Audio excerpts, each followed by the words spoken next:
L'un des plus gros fiascos cinématographiques de l'année en termes financiers est jaune et rouge et son nom est The Flash.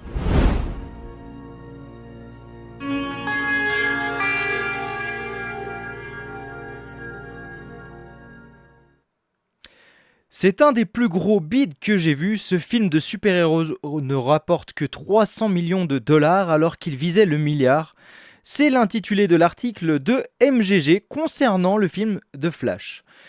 Il aurait dû être l'un des blockbusters les plus lucratifs de 2023, mais le réveil est douloureux pour ce film d'ici à très gros budget.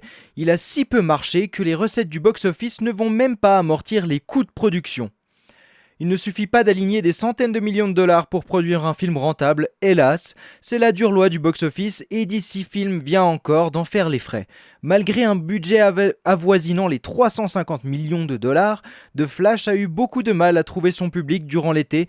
Le film de Andreas Muschietti a quitté les salles avec une recette de 268 millions de dollars au box-office mondial.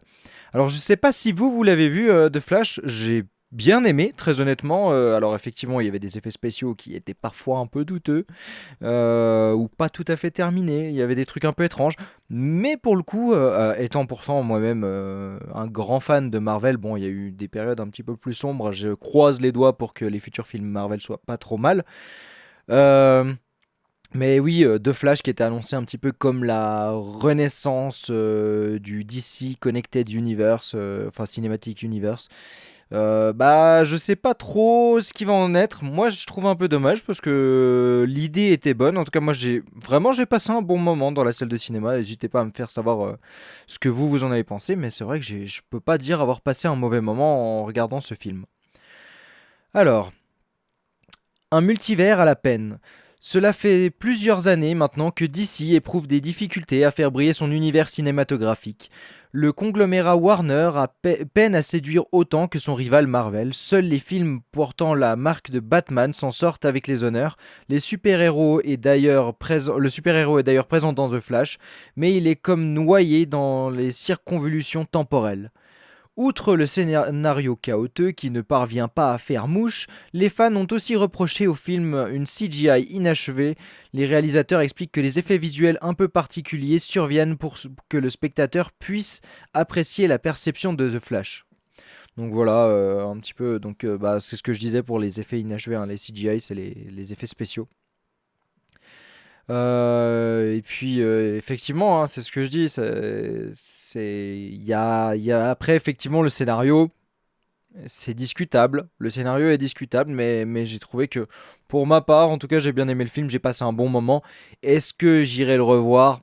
Peut-être pas non plus. Nous sommes dans la perspective de Flash, tout est déformé en termes de lumière et de texture, cela faisait partie de la conception, donc si cela vous semble un peu bizarre, c'était fait exprès, précise André Muschietti. Alors, est-ce que c'était vraiment fait exprès ou est-ce que c'est une excuse par rapport à des CGI qui sont pas finis? Je sais pas. Sauf que la plupart des fans ne sont qu'à moitié conquis par cette perception spéciale.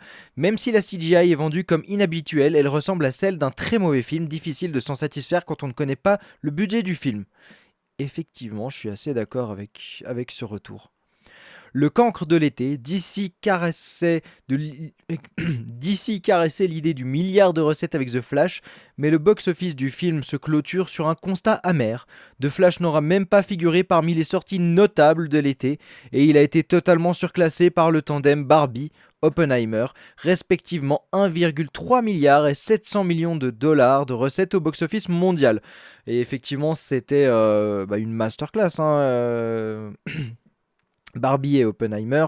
Alors autant Barbie j'ai pas vu, mais Oppenheimer est une masterclass. D'ailleurs je vous recommande vivement d'aller le voir, ne serait-ce que pour le côté historique de l'histoire, et c'est vrai que la réalisation de Christopher Nolan est plutôt intéressante. Voilà, j'espère que vous aurez apprécié ce petit bout de news en ma compagnie. Moi, je vais vous laisser. Évidemment, n'hésitez pas à vous abonner, lâcher un like si c'est le genre de contenu qui vous intéresse et mettre la petite cloche si vous vous abonnez. Moi, en attendant, je vous souhaite une bonne journée ou une bonne nuit selon l'heure où vous regardez cette vidéo. Je vous dis à bientôt. C'était Stanley CX. Ciao.